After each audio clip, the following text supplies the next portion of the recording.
हरे कृष्णा। हरे कृष्णा प्रभु जी। हरे कृष्णा माता जी।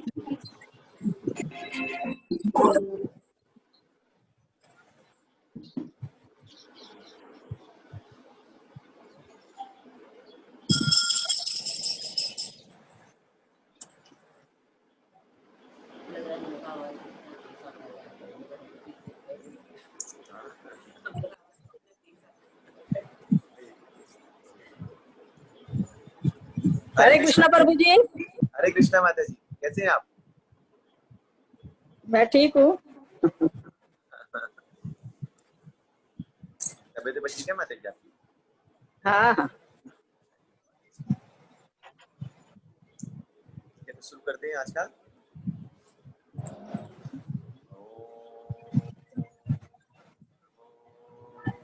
भगवते वासुदेवाय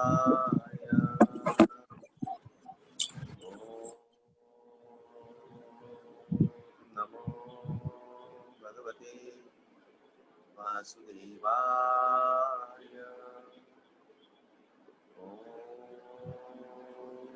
नमो भगवते वासुदेवाय। भागवतम दशम स्कंद अध्याय 60 श्लोक संख्या 49। सभी मंत्रों का आज श्रीमद् भागवतम के इस सत्र में सबका स्वागत है। आवाज क्लियर आ रही है? हाँ प्रभु जी।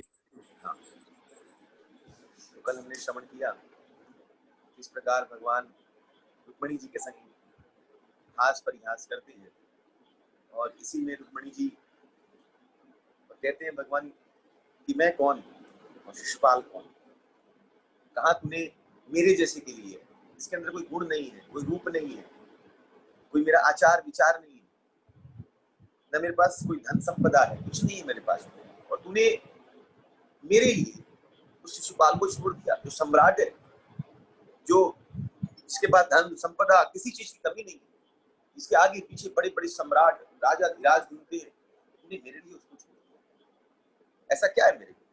तब रुक्मिणी जी बड़ा सुंदर जवाब देती है और भगवान की महिमा का गुणगान करती है, कहती भगवान आप कहाँ और शिशुपाल कहाँ। ये उल्टा उदाहरण, उल्टी बात कर रुक्मिणी जी इस बात को रखती है कि कहाँ आप है भगवान, वो अभागे हैं जिन्होंने सांसारिक रूप के लिए, सांसारिक गुण के लिए, सांसारिक व्यवहार के लिए, सांसारिक आचरण के लिए, सांसारिक चीजों को प्राप्त करने के लिए सांसारिक व्यक्ति को पाया। जिसने आपका दर्शन नहीं किया है, आपको नहीं पाया, वो संसार के पीछे, माया के पीछे भागता है। जो स्त्री आपके चरण कमल की मधु की सुगंध का आस्वादन करने से वंचित रह जाती है, वह पूरी तरह मूर्ख बनकर रह जाती है। मूर्ख बनकर, और चमड़ी, मुख, नाखून, बाल, रोमों से ढकी, मांस, अस्थियां, रक्त, कीट, मल, कफ, पित्त और वायु से भरे जीवित शव को पति या प्रेमी के रूप में समझा। जीवित शव है, जीवित शव है, मरता हुआ, प्रति क्षण जीव मर रहा है। इसे कहते हैं ना भाई, ये अब मर गया, पर मर गया मतलब अभी तक मर रहा था, आज कंप्लीट मर गया। हम प्रति क्षण मर रहे हैं, प्रति क्षण काल हमारे जीवन को खा रहा है, प्रति क्षण हमको नहीं खा रहा है। बचपन गया, मरा तो जवानी आई, जवानी मरी तो बूढ़ापा आया, प्रति क्षण हम मरते चले जा रहे हैं, एक चीज को छोड़ते हुए आगे बढ़ते चले जा रहे हैं। कहाँ आप हैं जो नित्य शाश्वत हैं, जिन्होंने भगवान के चरणारविंद की भक्ति कर ली है, उसको फिर संसारिक आकर्षण नहीं रह जाता है। तब यहाँ पर मैं सब कुछ कहने के बाद 48 नंबर श्लोक में रुक्मिणी जी कहती है, उल्टा स्त्री का मन सदैव नवीन प्रेमियों के लिए ललायित रहता है, चाहे वह विवाहिता क्यों न हो। बुद्धिमान मनुष्य को चाहिए कि वह ऐसी उल्टा स्त्री को अपने साथ न रखे, क्योंकि यदि वह ऐसा करेगा तो इस जीवन में तथा अगले जीवन में सौभाग्य से वंचित होगा। भगवान ये बात क्यों करते हैं, रुक्मिणी जी क्यों करती है? उल्टा स्त्री का मन सदैव नवीन प्रेमियों के लिए ललायित रहता है। मतलब संसारिक जो व्यक्ति है, संसार में जो डूबा हुआ है, जिसका मन सदैव नई नई चीजों के पीछे भागता है, संसार में अलग अलग चीजों के पीछे भागता है, चाहे वो विवाहिता हो चाहे वो नहीं हो, मतलब संसार में चाहे वो किसी भी रूप में बैठी, किसी भी रूप, जितने भी जीव है सारी स्त्रियां हैं, पुरुष केवल एक है। पर हम क्या करते हैं, इस संसार में रह करके अलग अलग चीजों के आकर्षण के पीछे भाग रहे हैं। बुद्धिमान मनुष्य को चाहिए कि वह ऐसी उल्टा स्त्री का साथ न, मतलब ऐसे लोगों का, भक्तों को चाहिए कि ऐसे लोगों का संग ना करे जो संसारिक आकर्षणों के पीछे भागते हैं, जो अलग अलग चीजों के प्रति ललायित रहते हैं। चाहे इसमें कहने का तात्पर्य है कि उल्टा स्त्री कौन, जो भगवान को छोड़ करके, भगवान एक ही पति है और उनको छोड़ करके संसारिक चीजों के पीछे भागते, उल्टा स्त्री होगी। तो भक्तों को चाहिए जिन्होंने अपने जीवन का लक्ष्य भगवान को माना है, बुद्धिमान मनुष्य को चाहिए। बुद्धिमान कौन है इस कलिकाल के अंदर, कौन है कलिकाल? महाप्रभु कहते हैं कौन है बुद्धिमान? कृष्ण वर्णम विसा कृष्णम संगोपांगस्त पार्षद यज्ञ संकीर्तनम प्राय यजंती ही सुमेधश। सुमेधश मतलब बुद्धिमान, जिसकी बुद्धिमान है जो व्यक्ति, वो क्या करता है, भगवान के नाम संकीर्तन में घुसता है, भक्ति में घुसता है। तो कहते हैं बुद्धिमान मनुष्य को चाहिए, मतलब जो संकीर्तन में आ गया है, भक्ति में आ गया है, वह ऐसी उल्टा स्त्री को अपने साथ न रखे, मतलब ऐसे लोगों का संग ना करे, क्योंकि यदि वह ऐसा करेगा तो इस जीवन में अगले जीवन में सौभाग्य से वंचित, तो जो सौभाग्य प्राप्त होने वाला है वो वंचित हो जाएगा। इसे संग की बात यहाँ पर मेरे को नहीं समझ आती है कि वैसे लोगों को संग से बचना चाहिए। तब भगवान कहते हैं, अब भगवान को समझ में आया कि भाई नहीं, कहीं और जाने वाली नहीं है, केवल मेरा ही प्रेम चाहिए।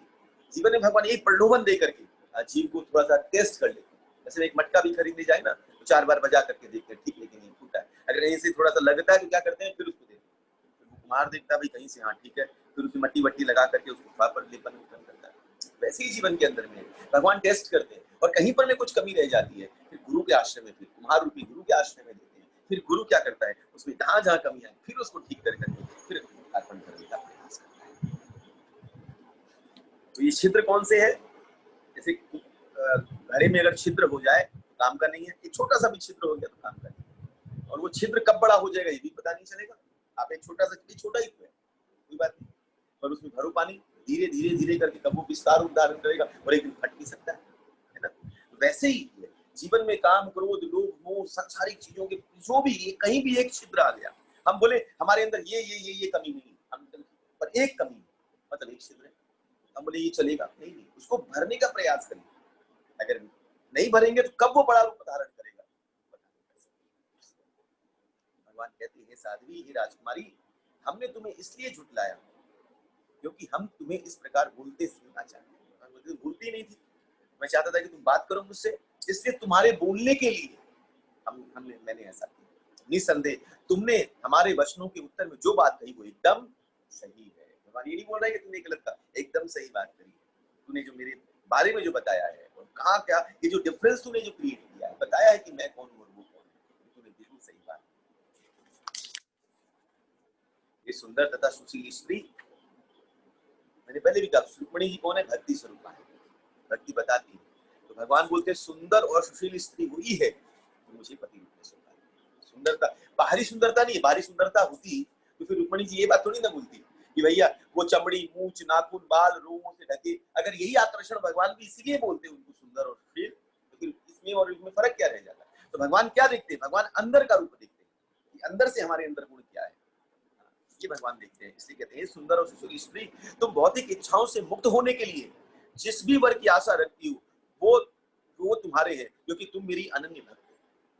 जो चाहिए मतलब तुम्हारे जिस वर की आशा रखती, मतलब तुमको जो चाहिए, जो आशा रखती वो तुमको मैं प्रदान करता हूँ। क्यों? क्योंकि तुम मेरी अनन्य भक्त हो। अनन्य भक्त मतलब केवल तुम मुझ पर आश्रित है, तुम्हारा और कोई अन्य नहीं है, इसलिए तुम अनन्य भक्ति को प्राप्त कर। ये निष्पाप कब है? क्योंकि तूने मुझे ग्रहण किया, इसलिए तुम निष्पाप है।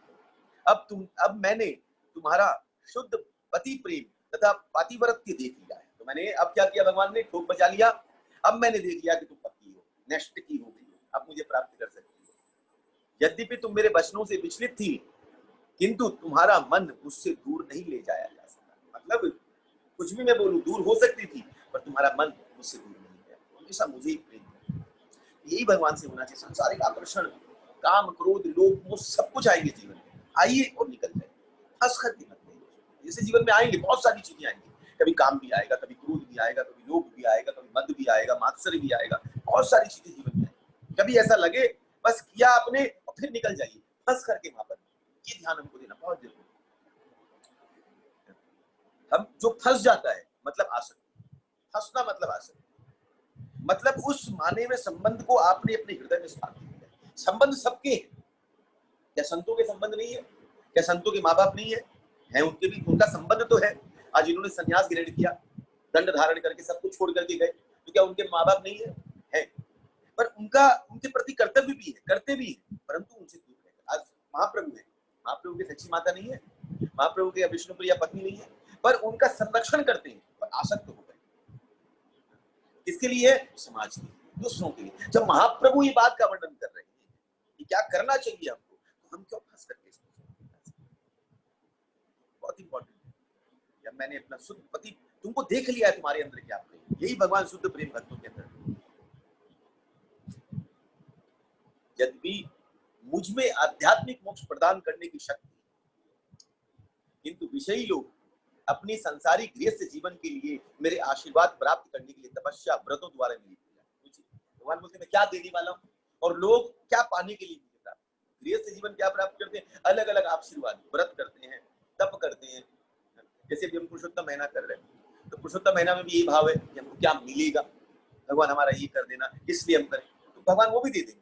पर पुरुषोत्तम महीना में क्या प्राप्त कर सकते हैं?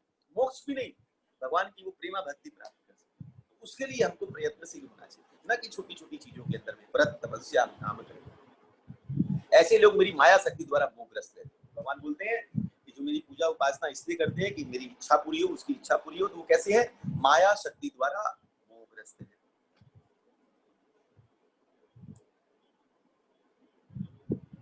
ये मानिनी अभागी रूम है, जो मोक्ष तथा भौतिक संपदा दोनों ही के स्वामी मुझको पाकर भी केवल भौतिक संपदा के लिए ही लड़ाई। एक बात भगवान क्लियर करते हैं कि दोनों चीज मैं ही देता हूँ, भौतिक चीजें भी मैं देता हूँ, संसार आध्यात्मिक चीजें भी मैं ही देता हूँ, परंतु वो अभागे है, अभागे टूटा है, वो मेरे पास आकर के भी संसार नहीं, मैं संसार से निकालने की बात करूं और आप संसार में, जैसे कहावत है ना, एक बार बूढ़ी भैया पीठ में बोझा था 100 किलो का, 50 किलो का, और चल रही थी, कहीं पर बोझा गिर गया, अब उठाने की ताकत ही नहीं। आज ये बोलता है ना भाई, आप सर पे और पीठ पे तो ढो सकते हो पर उठा नहीं सकते हो, ढो के तो निकल जाओ आप। अब गिर गया, अब क्या करें क्या करें क्या करें, भगवान को याद करें। लक्ष्मी जी ने कहा भगवान देखो कितनी बूढ़ी, कितना आपको याद करती है, एक बार तो कृपा करो। भगवान बोले ठीक है मैं दिखाता हूँ ये क्या करें, मैं जानता हूँ पर तेरी इच्छा कि मैं तुझे दिखाता हूँ। भगवान ने दर्शन दिया, बोल तुझे क्या चाहिए, भगवान से अति प्रसन्न हाथ जोड़ी, भगवान बोले बोल तुझे क्या चाहिए, बोले ये बोझा उठा के मेरे पीठ पे रख दो, कोई नहीं है जो मेरे को उठा सके। भगवान बोले देख, वो इसको प्राप्त करने के बाद भी यही मांग रही है कि बोझा सर पे रख, अरे ये तो क्या मांग सकती थी, और अभी भी बोझा ही मांग रही है। हम भी संसार में क्या करते हैं, भगवान को छोड़ करके, भगवान मिले हैं, राधा रमण सामने है, पर हम क्या मांग रहे हैं, संसारिक सुख संपदा, हमारा भौतिक ऐश्वर्य, भगवान ये मिल जाए ये मिल जाए ये मिल जाए, हमारे जीवन में ये संपदा आ जाए। तो ये लोग कौन है, भगवान बोलते हैं कि वो अभागे, जो मुझे पा करके भी वो ये सब संपदाओं के लिए ललायित रहते हैं। वे सांसारिक लाभ तो, ये सांसारिक लाभ तो नरक में भी पाए जा सकते हैं, मिल ही रहे हैं ना, ये संसार क्या नरक के समान ही तो है। यहाँ पर में लोग तकलीफ भी पा रहे हैं, जैसे जेल में एक आदमी जाता है, क्या जेल में आप क्या बोलोगे, हम जब बाहर हैं, इस घर के अंदर है, और जो जेल के अंदर हम क्या बोलेंगे, जेल कैसा है, नरक है, हाँ कि ना, तभी तो जेल को, लोगों को पनिशमेंट देने के लिए लोगों को जेल में डाला जाए, नरक है। पर वहां क्या खाना नहीं है, क्या पीना नहीं है, क्या सोना नहीं है, क्या नहीं है, सारी चीजें तो है वहां पर कि नहीं है, एवरीथिंग, आपको जो चाहिए खाना भी मिलेगा, आपको सोने के लिए भी मिलेगा, बाथरूम भी है, एवरीथिंग अवेलेबल, आपको घूमने के लिए भी मिलेगा, अंदर में घूम भी सकते हो, पर आप उसको कोठरी के अंदर मत, तो आपको क्या लगता है वो नरक के समान। वैसे ही आध्यात्मिक जगत के लिए ये जो संसार है ये भी नरक के समान है, जहां पर में आपको सारी चीजें मिलती है, पर वहां पर में पीड़ा देते हैं, पिटाई भी देते हैं बीच बीच में, और आप बंधा हुआ फील करते हो, आप एक डरे हुए भयभीत रहते हो, पता नहीं कब क्या होगा, एक ही लक्ष्य रहता है कैसे निकले इस जेल से। वैसे ही ये सत्या, ये संसारिक, ये संसार क्या है, माया, त्रिगुण फांस लिए कर डोले बोले मधुरमान। माया कौन है, जो तीनों गुणों से जीव को बांधती है, जीव भी वहां पर जेल में भी हथकड़ी से बंधा है, और यहाँ पर में भी हथकड़ी से बंधी है। यहाँ कौन सी हथकड़ी है, सतो रजो तमो, इस 3 गुण से जीव को बांधती है, बांध करके, और दुर्ग, दुर्गा मतलब दुर्ग, इस माया, इस संसार रूपी दुर्ग किले के अंदर हमको कैद करती है। एक ही उपाय, एक ही उपाय, जज कौन है, भगवान।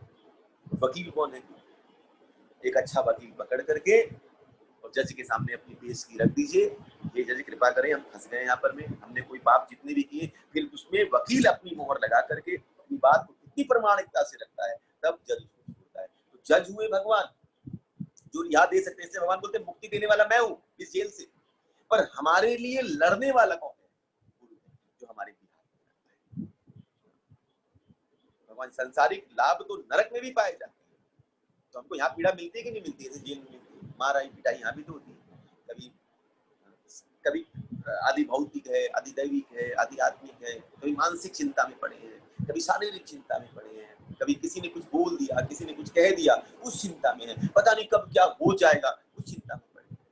आदमी परेशानी परेशान, कोई एक ऐसा व्यक्ति नहीं है, हमको बाहर से दिखता है व्यक्ति बहुत अच्छा हो, बहुत सुख संपदा है, बहुत अच्छा है, पर अंदर जाके देखोगे तो केवल परेशान। अभी हम देखते हैं ड्रग केस जो आ रहा है बॉलीवुड का, अब आप बाहर से देखो तो उनके पास क्या नहीं है, क्या नहीं है, सुख संपदा। ड्रग्स कब लेता है, जब आदमी अति परेशान है, जब कोई रिजल्ट नहीं है, डिप्रेशन इस समय वही ड्रग्स का एक माइन्यूट चीज दी जाती है, जहां पर मैं थोड़ा रिलैक्स फील करता हूँ, तो इतनी एंजाइटी है उनके अंदर कि उनको ड्रग्स का सहारा लेना पड़ता है। अगर आप कोई संपदा से खुश हो तो आपको लेने की जरूरत ही नहीं है, पर क्यों लेते हैं, क्योंकि वहां पर हैप्पीनेस नहीं है। पर हमको दूर से क्या लगता है, इतनी चमकदार दुनिया है, इतना धन है, इतना नाम है, इतना सब कुछ है, पर अंदर जाके देखेंगे तो पता चलेगा उनसे ज्यादा परेशान वैसे। और हमको संसारिक जो नीचे वाला व्यक्ति, जो हमसे नीचे बहुत गरीब है, वो लगता है बड़ा परेशान है, पर वो आराम से रहता है। आप ज्यादा देखोगे तो उनके पास ज्यादा बीमारियां भी नहीं है, एकदम एक पत्थर पे भी सर रखा तो आराम से सो गया, कहीं भी रहा, कहीं भी उठा, कुछ भी खाया, डाइजेस्ट भी हुआ, सब कुछ हो जाता है। आज आप देखिए कोरोना का जो इफेक्ट है, ज्यादा लोग मरते कौन से हैं, जो हाई क्लास लोग, उनके पास इम्यून सिस्टम नहीं है, और जो लोअर है उनका इम्यून सिस्टम बहुत, क्योंकि अंदर खाते पीते कुछ भी खा लेंगे, हमारे पास नहीं है वो चीजें। भगवान ये समझाना चाहते हैं कि संसार नरक के समान है। तो भगवान बोलते भी है, मेरा जो भक्त है उसके पास ज्यादा कुछ संपदा रहती नहीं, ज्यादा कुछ है, जो जरूरत रहती है उतना ही करता है, बाकी चीजें सेवा में देता है। शिशु जब माँ की गर्भ में रहता है वो यही मांगता है कि भगवान मैं आपकी आराधना कभी नहीं छोड़ूंगा, आप मुझे इससे निकाल दो, बट निकलते ही वो सब भूल जाते हैं माया से, बस निकलते ही भूल जाते हैं। निकलते ही माया पकड़ती है, तभी तो माया पकड़ी। कौन पकड़ा? ये मेरा बच्चा, ये मेरा पोता, ये मेरा भतीजा, ये मेरा शिशु सब भूल जाते हैं। वो जो क्रंदन बच्चा करता है ना, वो कृष्ण को याद करके करता है, ठाकुर कहाँ आ गए। फिर महाराज हम लोग बच्चों के हंसो हंसाते हैं, वो हंसाना क्या, माया का आकर्षण देते हैं। कभी टॉफी दे दिया, कभी चॉकलेट दे दिया, कभी खिलौने हिला रहे हैं, ये माया दिखा रहे हैं, संसार दिखा रहे हैं। और जहां आकर्षण होता है, यही तो हम करते हैं, यही तो है संसार, जहां संबंध बनाने का प्रयास करते हैं। बोल बाबा, बोल बोल माँ, बोल पापा, यही हम बुलवाते हैं। ये क्या है? संसार। कौन बोलता है बोलो कृष्ण, राधे? कौन याद दिला रहा है? सब ये संसार के संबंध याद दिला रहे हैं जो अभी है, पर वो जो संबंध, जो नित्य संबंध है, वो कौन है? ये संसार में फंसता है। भगवान बोलते हैं नरक के समान है, क्योंकि ऐसे व्यक्ति इंद्र तृप्ति में लीन रहते हैं, इसलिए नरक ही उनके लिए उपयुक्त स्थान। इंद्र, भगवान बोलते हैं उनके लिए नरक ही सही है कि वो इंद्र तृप्ति में लगे। एक गृह स्वामिनी, गृह ऐसी होनी चाहिए, गृह के स्वामी, जहाँ के अंदर में जो स्वामिनी, जो स्त्री गृह को, एक होती है जो नरक के समान बना दे, और एक स्त्री होती है जो गृह को भगवान का धाम बना दे। गृह स्वामिनी कौन है? जो पति को, पत्नी किसको कहते हैं? पहले भी कहा, पत्नी किसको कहते हैं? पत्नी उसको कहते हैं जो पति को पतित होने से निकालती है। पत्नी को मतलब जो जो पति गिर रहा हो, आध्यात्मिकता से गिर रहा हो, जो पतित हो रहा हो, उसको निकाल नहीं सके तब तक वो पति नहीं। धर्मपति जो धर्म के मार्ग पे लगाए। सौभाग्य बस तुमने मेरी श्रद्धापूर्वक भक्ति करी, जो मनुष्य को संसार से मुक्त कराती है। इसलिए ईर्ष्यालु के लिए यह सेवा अत्यंत कठिन है। भगवान बोलते हैं कि मेरी सेवा श्रद्धापूर्वक भक्ति, और मेरी श्रद्धापूर्वक भक्ति कौन नहीं करता है? जो मुझसे ईर्ष्यालु है। ईर्ष्यालुओं के लिए यह सेवा अत्यंत कठिन है। ईर्ष्यालु भक्ति नहीं कर सकता है। क्यों नहीं कर सकता है? क्योंकि उसको ये लगता है कि मैं भोग करूं, उनको किसलिए दूं, क्यों सेवा करूं।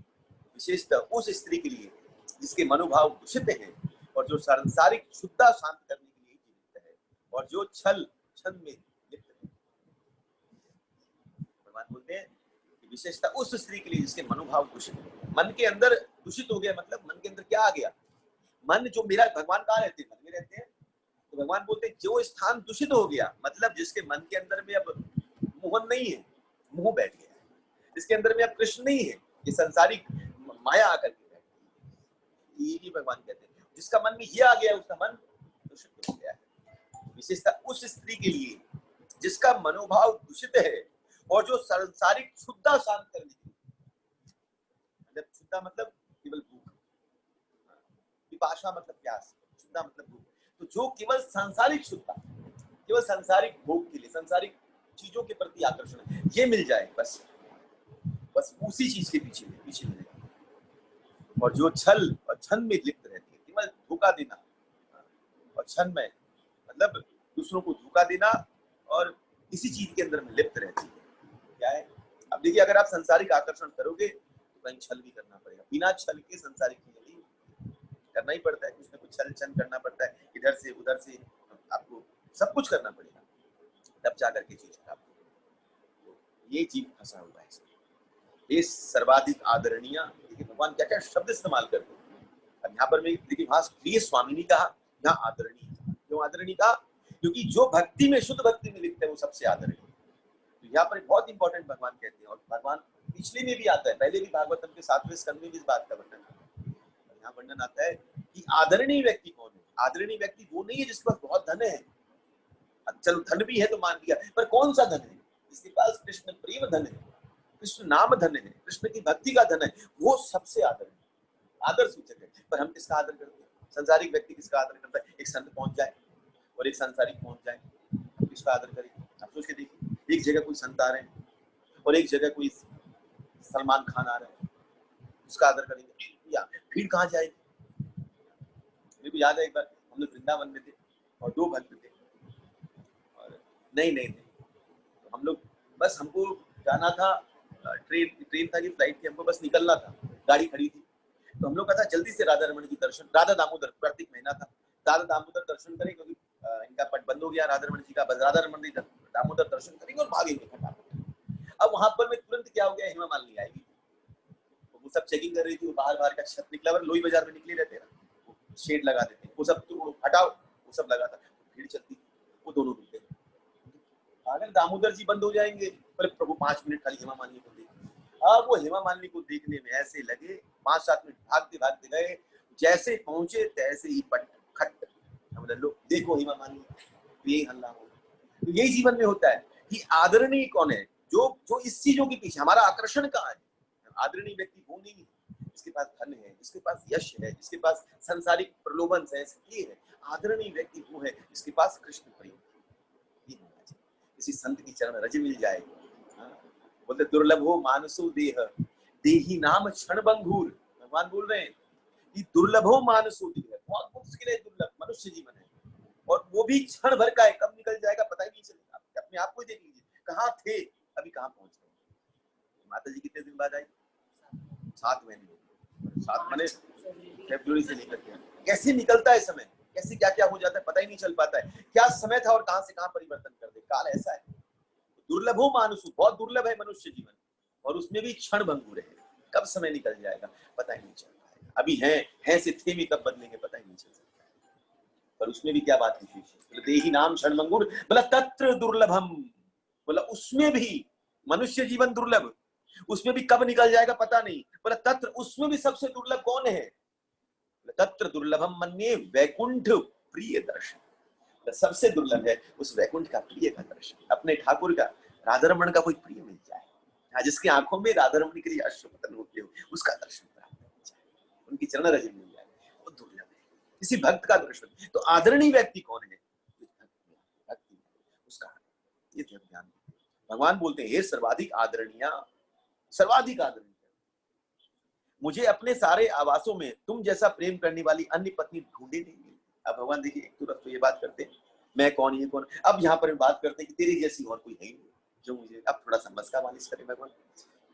मतलब जब तुम्हारा ब्याह होने वाला था तो तुमसे विवाह करने के इच्छुक जितने राजा एकत्र हुए थे उनकी परवाह तुमने नहीं की, क्योंकि तुमने मेरे विषय में प्रमाणिक बातें सुन रखी। देखिए एक एक बात को पकड़ सकते हैं, बोलो ना ये इतना सुंदर है ये रुक्मिणी जी का, रुक्मिणी जी भगवान का पहले बोलना, फिर रुक्मिणी जी का जवाब देना, फिर भगवान को उसका आंसर करना। जब तुम्हारा विवाह होने वाला था, जो तुमसे विवाह करने के लिए इच्छुक राजा, तो विवाह होने वाला था किससे, रुक्मिणी जी कौन है, भक्त है, भक्ति स्वरूपा भक्त है, और किससे विवाह होने वाला था, शिशुपाल, ये कौन है, ये जीवन मरण का चक्र है, इससे विवाह होने वाला था, और सब एकत्र हुए थे, काम क्रोध लोभ मोह जितनी भी अक्षुणी सेना है ये सारे एकत्र हुए थे, बड़े बड़े राजा धीराज, काम कितना बड़ा दिखता है कि नहीं दिखता है, मेरी ये इच्छा पूरी हो जाती है, काम क्रोध लोभ मोह हमारे जीवन में आगे रहता है कि नहीं रहता है, ये राजा है बड़े बड़े,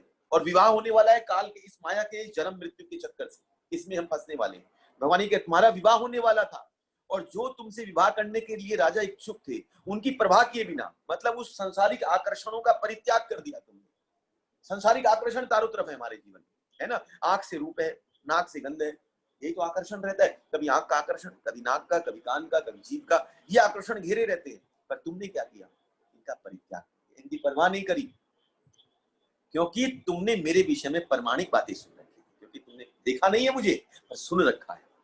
जहां पर भगवान की कथा सुनी जाती है वहीं भक्ति का उजागर होता है। तुमने अपना गुप्त संदेश एक ब्राह्मण के हाथ मेरे पास भेजा, तुमने क्या किया, गुप्त संदेश मतलब अपने अंदर के उस प्रेम को, उस भाव को गुरु के द्वारा समर्पित कर करके मेरे पास भेजा, वरना मेरे को क्या पता। गुरु यही काम करता है, गुरु का काम अगर हम ऐसे समझे तो गुरु डाकिए का काम करता है, जो इधर भी रह सकता है और उधर भी जा सकता है। हम उधर नहीं जा सकते, किसके बिना, आज हमको कोई भेजना हो पत्र तो डाकिया चाहिए, यहाँ से आपने लेटर लिखा, पोस्ट हुआ गया, पर डाकिया नहीं हो तो डिलीवरी कहाँ करेगा। तो जीवन में हमारे अंदर हमको कौन सा पत्र लिखना है, पत्र क्या है, लिफाफा क्या है, दोनों चीज चाहिए ना, पत्र भी चाहिए और लिफाफा भी चाहिए। तो पत्र क्या है और लिफाफा क्या है, लिफाफा है जो आप करते हो, आप हरि नाम करें, हरे कृष्ण लिफाफा है, आप करते भगवान की आरती करते हो, लिफाफा है। पत्र क्या है, उसके अंदर अपना भाव, जब आप हरे कृष्णा उस वक्त ठाकुर का चिंतन कर करके, जो अश्रुपतन होते हैं, भगवान का रूप माधुरी देख करके, भगवान की लीला कथा श्रवण कर करके जो प्राप्त होता है वो भाव। तो भाव से लिखा जाए, भाव पत्र है, और जो लिफाफा है वही सारी चीजें। इसे कहा जाता है भक्ति के अंग। भक्ति के अंग है, 64 अंग है, तो 64 अंगों के अंतर्गत में लिफाफे है ये, और इसके अंदर भाव रूपी पत्र जाए। और ये भाव रूपी पत्र कौन डाकिया लेके जाता है? हमारे जीवन से वो गुरु लेकर के जाते हैं जो भगवान को इस, ठीक है। हरे कृष्ण। जब तुम्हारा भाई युद्ध में पराजित होकर विलुप्त कर दिया गया, देखिए भगवान अब कितनी सुंदर बात हुई। जब तुम्हारा भाई युद्ध में पराजित होकर विलुप्त कर दिया गया, भगवान ने क्या किया था? बाल काट दिए थे, मूंछ आदि कर दी, विलुप्त कर दिया। और अनिरुद्ध के विवाह के दिन चौसर खेलते समय मार डाला गया। अनिरुद्ध कौन? प्रद्युम्न का पुत्र, आगे जो आएगा। और चौसर खेलते समय मार डाला गया। किसने मारा? रुक्मी को बलराम जी ने मारा। और तुम्हें असह्य दुख हुआ, और तुमको दुख भी हुआ, फिर भी तुमने मुझसे विलग होने के भय से एक शब्द भी, एक शब्द भी। इसलिए भगवान, संसार की कई चीजें होंगी जो हमारे जीवन में विपदा के रूप में आ सकती है, पर किसी भी हाल में भगवान के प्रति ये नहीं होना चाहिए कि भगवान आपने मेरे जीवन में ऐसा क्यों कर दिया। एक शब्द नहीं निकला रुक्मणी जी के मुख से। मैंने सोचिए अपना भाई और बलराम जी मारने वाले, और रुक्मणी जी एक शब्द नहीं बोली। नहीं बोली ना, क्यों नहीं बोली रुक्मणी जी? क्योंकि ये था कृष्ण हाथ से नहीं निकल जाए, छूट नहीं जाए। तो हमारे जीवन में भी होगा, हम जब संसार में विपदाएं आएंगी कि नहीं आएंगी, तकलीफ आएंगी, फिर हम बोले कि हरिनाम भगवान क्या फायदा, हरिनाम करने के बाद ये विपदा आती नहीं। कितना भी हो जाए भगवान से कंप्लेन नहीं रखना, बल्कि जो विपदाएं आती है ना उनको बोलना चाहिए, संभल करके आना मेरे पास कृष्ण है। ये समझ भगवान के पास अपनी कंप्लेन लेकर के नहीं जाना चाहिए। भगवान के पास कौन सी कंप्लेन लेकर के जाए? जाइए कि बात करेंगे तो कंप्लेन भी होगी भाई, पर कौन सी कंप्लेन? भगवान भक्ति नहीं होती, कैसे करूं, भक्तों का संग नहीं मिलता है, कथा नहीं मिलती है, ये हमको प्राप्त कराइए। क्या करूं मैं ऐसा, कैसा करना चाहिए ताकि मुझे मेरी भक्ति मिले, मैं आपके चरणों में और अनुरक्त हो पाऊं, आपके चरण के प्रति और आकर्षित हो पाऊं। मुझसे होता नहीं। अपनी इस अयोग्यता को भगवान के सामने, हे ठाकुर आपने इतना दे दिया, मैं लायक नहीं हूं, फिर भी आपने कहां से कहां दे दिया, वरना मैं कौन? ये भगवान के सामने होना चाहिए कि संसार में आपने इतना कुछ दिया पर भक्ति नहीं है, ये ठाकुर कृपा कर, ये मांगना चाहिए। तो यही है अनिरुद्ध के, जब रुक्मी मर गया पर रुक्मणी जी के मुख से एक शब्द नहीं निकलता है। अपनी इस चुप्पी ने तुमने मुझे जीत लिया। लेकिन भगवान कितनी, ये चुप्पी ने मुझे जीत लिया। अगर तुम उस वक्त कुछ बोल देती ना तो शायद हार जाती। तो ये संसार की विडंबनाएं, तकलीफें आएंगी, पर जब हम बोल देते हैं ठाकुर हमको ये दो, इस प्रॉब्लम को दूर करो, भगवान क्या करेंगे? फट से दे देंगे, देरी नहीं लगाएंगे। पर भगवान फिर जीवन से निकल जाएंगे। फिर भगवान को जीतना मतलब अब आपके कंट्रोल, जैसे आप कोई ट्रॉफी जीतते हो, अब वो ट्रॉफी आपकी इच्छा है जहां भी रखो, आप ही कंट्रोल में। तो भगवान को जीत लेना मतलब अब भगवान को आप चाहो जैसे नचाओ, जैसे खिलाओ, जैसे पवाओ, आपके कंट्रोल में होता है, जीत लिया आपने। तो भगवान कब जीतते हैं? जब विपदाओं में भी आपकी चुप्पी रहती है और भगवान पे आप प्रसन्नता के लिए सब कुछ करते हैं। भगवान को क्या पता नहीं है क्या कि आपके जीवन में प्रॉब्लम आई है, ये प्रॉब्लम आ चुकी है या आने वाली है? सब भगवान देखते हैं और ये टेस्ट करते हैं क्या करेगा ये। और एक बात और ध्यान दीजिए, भक्ति कर रहे हैं और विपदाएं नहीं आई है तब तक समझ लीजिएगा ठाकुर ने अभी तक देखा भी नहीं। अगर थोड़ी सी विपदा आने लग गई है समझ लीजिएगा ठाकुर की दृष्टि पर, ये ध्यान रखिए। और अगर बहुत संपदाएं मिल रही है तो समझ लीजिएगा कि माया अभी टेस्ट कर रही है कि ठाकुर की दृष्टि पड़ेगी कि नहीं। माया टेस्ट कर रही है, पहले तो वही टेस्ट करे, सब कुछ दे करके पहले तकलीफ दे, पीड़ा दे, वहां से थोड़ा थोड़ा प्रलोभन दे करके माया टेस्ट कर। पर विपदाएं जो है भगवान पर्सनली देखते हैं कि भक्ति, ध्यान रखिएगा। ऐसा नहीं है कि भगवान रुक्मिणी जी से कह रहे हैं तो और कोई बाकी 16,100 जो बाकी 107 रानियां हैं उनकी तरफ भगवान की दृष्टि नहीं। सबके पास अलग अलग कृष्ण है कि नहीं? हाँ, तो हमारे जीवन में भी जो हमारे घर में राधा रमण जी बैठे हैं, हमारे घर में राधा अलग अलग स्वरूप में जो बैठे हैं, सब कृष्ण ही बैठे। कोई ये मत सोचेगा कि यहाँ ज्यादा है और वहां कम है। अच्छा, राधा रमण जी आपके घर में भी तो राधा रमण जी वृंदावन में भी, पर दोनों में फर्क क्या है? क्या फर्क है?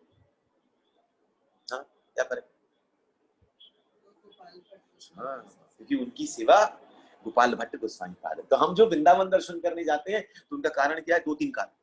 पहला, वृंदावन धाम, ठाकुर की रज भूमि जहां पर में संत विचरण करते हैं। फिर दूसरा, संत दर्शन, संतों का दर्शन। और तीसरी बात विशेष रूप से कि इस विग्रह की सेवा स्वयं गोपाल भट्ट गोस्वामी पाद। तो जब मतलब आप समझिए जिस विग्रह से अटैच हो जाते हैं तो वहां पर में वो पाद वो आचार्यगण नित्य विराजित रहते हैं। तो आज भी गोपाल भट्ट गोस्वामी गुणमंजरी वहां बैठ करके सेवा करती है। तो कभी ऐसा हो जाए कि सेवायत होते होते उस गोपाल भट्ट पाद की हमारे ऊपर दृष्टि पड़ जाए, वो हमको खींच करके थोड़ा सा आगे कर दे, ठाकुर तुम भी दर्शन इनका भी करो, तो ठाकुर की तरफ हमारी दृष्टि करवा दे। यही तो काम होता है, यही तो गुरु करता है। क्या करता है भाई, थोड़ा सा आगे कर देता है ना भाई, आगे चलिए। जैसे माँ बाप होते क्या करते हैं, पीछे पीछे रहे तो आगे चल, आगे रह करके किया कर, पीछे क्यों रहता है, आगे जाकर, तो वैसे ही आगे कर दे। यही तो किया था जीव गोस्वामी बाद में श्यामानंद पंडित को क्या किया, बहुत सेवा कर ली। एक काम कर, आज निकुंज की सेवा कर, निकुंज की सेवा जाकर, और निकुंज की सेवा करी तो क्या मिली, राधा रानी की मुकुट, राधा रानी ने स्वयं तिलक धारण कर करके, तो वो किसने दिया, भेज दिया आगे करे, जा तू आगे जा, आज तू कर। यही जीवन में भक्ति करते करते, हरिनाम करते करते करते करते, राधा रमन को स्मरण करते करते करते करते करते, और कभी मंजरी भाव किंकरी भाव जागृत हो जाए, तो कभी रूप मंजरी कभी लवंग मंजरी की दृष्टि पड़ जाए, तो बोले बोल देती है एक काम कर, तू बैठ यहाँ पर, मैं बैठती हूँ, आज मेरे को बड़ी काम है, बड़ी सेवा में हूँ, आज निकुंज में जाकर के तू मार्जन कर।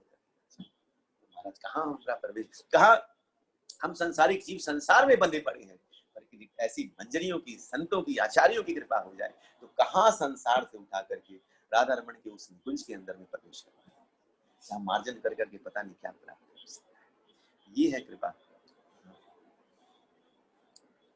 जब तुमने अपनी अत्यंत गुप्त योजना के साथ अपना दूत भेजा था और तब मुझे तुम्हारे पास आने में विलंब हुआ था, तो तुम्हें सारा संसार सूर्य जैसा दिखा। यही तो होता, यही तो विरह है। दूत भेजा, गुरु के पास भेज देते हैं, फिर हम जब करते हैं कि नहीं करते। ऐसे थोड़ी गुरु जीवन में आ गए तो फिर हम छोड़ दें, नहीं। उस वक्त क्या होना चाहिए, जीवन में और असह्यता प्राप्त होनी चाहिए। माला कर एक एक माला में हरे कृष्णा ऐसा विलाप हो जाए। भक्ति सिद्धांत सरस्वती ठाकुर तो बोलते हैं, कृष्ण नाम पे जो नहीं रोता है उसको इस बात पे रोना चाहिए कि हे कृष्ण, मुझे आपके लिए रोना नहीं आता है। इसी बात पे रो, हे ठाकुर रोना क्यों नहीं आता है मेरे को, मेरे अंदर इतना कल्मश है, इतनी मेरे अंदर गंदगी भर गई है कि आपका नाम लेकर के भी रोना। महाप्रभु बोलते हैं ना, दुर्दैवम नामना काली बहुधा निज सर्वशक्ति दत्त अर्पितम नियमित स्मरणम न काले एतादशी तत्कृपा भगवान ममापि दुर्दैवम इद्रिम अयि अजानी नानुराग। ये दुर्दैव है जीवन के अंदर में, जो मेरे अंदर में इस अनुराग को पैदा, आपके प्रति उस राग को, अनुराग को पैदा नहीं, इस दुर्दैवता को निकाले। तो यही क्रंदन करें, यही रुदन करें, महाप्रभु को याद करिए। एक बात हमेशा ध्यान करके बांध लीजिए जीवन में, जो जितने आचार्य गण आए, जितने आचार्य गण आए, जितने संत गण आए हैं, जो भगवान ने भेज, भगवान का स्वयं का आना, महाप्रभु का स्वयं आना, ये केवल आपके, केवल मेरे, ये समझ करके चलिए। अगर आप सोचेंगे केवल महाप्रभु बाकी सबके लिए है, सभी के लिए आए महाप्रभु, तो सबके लिए है तो भी मेरे लिए भी ठीक है। पर अगर ये सोचेंगे कि उस गोलोक को छोड़ करके और प्रिया का साथ छोड़ करके, और इस तरह महाप्रभु को, स्वयं कृष्ण को महाराज कहाँ कहाँ विचरण करना पड़ा है, कहाँ कहाँ झारखंड की झाड़ियों में विष्णु प्रिया को उधर छोड़ करके, सचिव अपनी माता को छोड़ करके विरह में डाल करके इधर से उधर ठाकुर भाग रहे हैं। किसके लिए भाग रहे हैं, ये सोच लीजिए, केवल मेरे लिए आए, केवल मेरे लिए आए।